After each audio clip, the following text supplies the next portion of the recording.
कटिहार में प्रधानमंत्री नरेंद्र मोदी की भव्य जनसभा आयोजित हुई, जिसमें भारी भीड़ उमड़ी।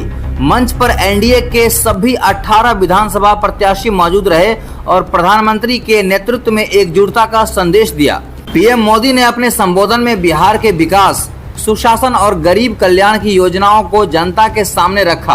उन्होंने कहा कि बिहार में स्थिर सरकार ही प्रदेश को नई ऊंचाइयों तक ले जा सकती है। मोदी के भाषण के दौरान जनता में जबरदस्त उत्साह देखने को मिला और मोदी के नारों से पूरा मैदान गूंज उठा। नमन करिए छिए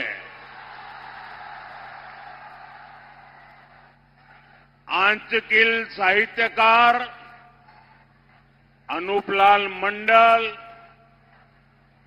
अमर शहीद ध्रुव कुंडू के धरती पर अहाँ सबके अभिनंदन करे छिए। साथियों, ये कोसी मैया और गंगा मैया के संगम की पुण्य भूमि है।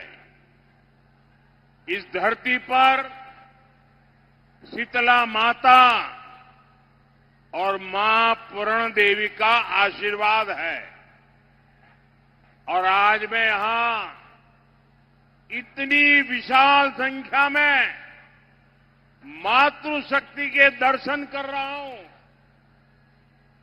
माताएं बहनें आशीर्वाद देने आई है, इससे बड़ा सौभाग्य क्या होगा। ये मेरा सौभाग्य है कि आप एनडीए के हमारे सभी साथियों को आशीर्वाद देने यहां इतनी बड़ी संख्या में आए हैं। जितने लोग यहां दिखते हैं उससे ज्यादा लोग बाहर खड़े हैं और जितने लोग यहां हैं उससे ज्यादा रोड पर आ रहे हैं। इतनी बड़ी तादाद में जब आप आए हैं तो आपको मेरी एक बात याद रखनी है। आपका एक वोट, आपका एक वोट बिहार को जंगल राज से सुशासन राज में लाया है। अब आपका एक वोट बिहार को समृद्ध बनाएगा, बिहार को विकसित बनाएगा। बिहार में सुशासन की सरकार इसकी वापसी पक्का करेगा। साथियों, आपको मेरा एक और काम करना है। मेरा एक काम करोगे आप लोग? जरा माताएं बहनें बताएं, करेंगे? जरा नौजवान बताएं, करेंगे? वहां जो नौजवान है आप वहीं खड़े रहिए, अब जगह नहीं है, आप आगे बढ़ ही नहीं सकते। आप जहां हैं वहीं खड़े रहिए, मेरी आवाज आप तक पहुंचेगी। आप मुझे देख नहीं पाएंगे, इसके लिए मैं आपकी क्षमा मांगता हूं, लेकिन मेरी आपसे प्रार्थना है आप जहां हैं वहीं रुकिए, आगे जगह ही नहीं है।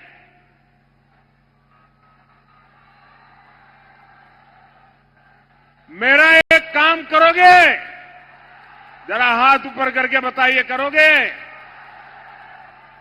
हमारे जो बिहार के भाई बहन छठ महापर्व के लिए गांव आए हैं, उनको मिलना और उनको कहना कि मोदी जी आए थे और मोदी जी ने कहा है कि अगर आपका वोट यहां है तो वोट दिए बिना जाना नहीं है। ये मेरी बात पहुंचा दोगे? ये मेरा संदेश उनको दे दोगे?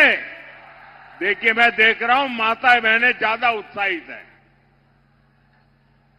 आप इतना सारा काम कर रहे हैं, तो आइए मेरे साथ कहिए, मैं कहूंगा फिर एक बार आप कहिएगा एनडीए सरकार, फिर एक बार, फिर एक बार, फिर एक बार। बिहार में फिर से सुशासन सरकार। साथियों, बिहार की जनता राजनीति की पारखी है। जो कहा जाता है, बिहार की जनता उससे आगे की बात समझ जाती है। आप आरजेडी कांग्रेस के जरा पोस्टरों को देखिए, जो सालों साल तक यहां मुख्यमंत्री रहे, जो बिहार में जंगल राज लाए, उनकी तस्वीरें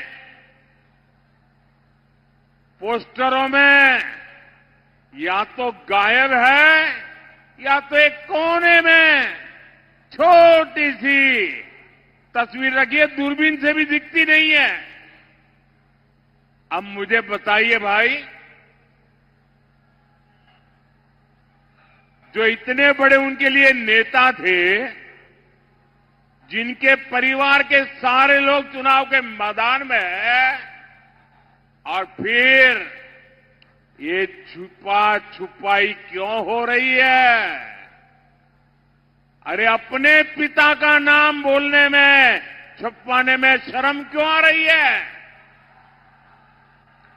वो कौन सा पाप है जिसको आरजेडी वालों को बिहार के नौजवानों से छुपाना पड़ रहा है? साथियों, आपने एक और चीज भी नोटिस की होगी, इन लोगों के पोस्टरों में कांग्रेस लगभग गायब है। आरजेडी ने कांग्रेस को कट्टा दिखाकर मुख्यमंत्री का उम्मीदवार भी घोषित करवा लिया, और अब कांग्रेस को उसकी हैसियत भी दिखाई जा रही है। कांग्रेस के जो नामदार कुछ हफ्तों पहले तक बिहार में बड़े बड़े दावे कर रहे थे, उनकी तस्वीर और दावे दोनों को पोस्टर में से भी और घोषणा पत्र में भी आरजेडी ने बोना बना दिया है, बोना बना दिया है।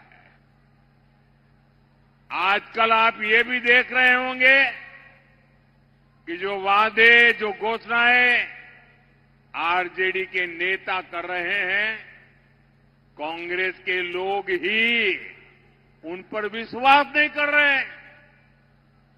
जब मीडिया के लोग कांग्रेस के नेताओं में उनके मुंह में उंगली डाल डाल करके बुलवाते हैं, मीडिया वाले बार बार पूछते हैं, घोषणा पत्र बताइए भाई, क्या बताना चाहते हो?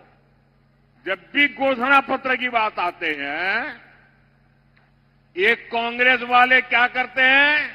वो कहते हैं भाई घोषणा पत्र के लिए जो पूछना है वो जंगल राज के युवराज से पूछो, हमें मत पूछो। साथियों, ये हाल है इनका।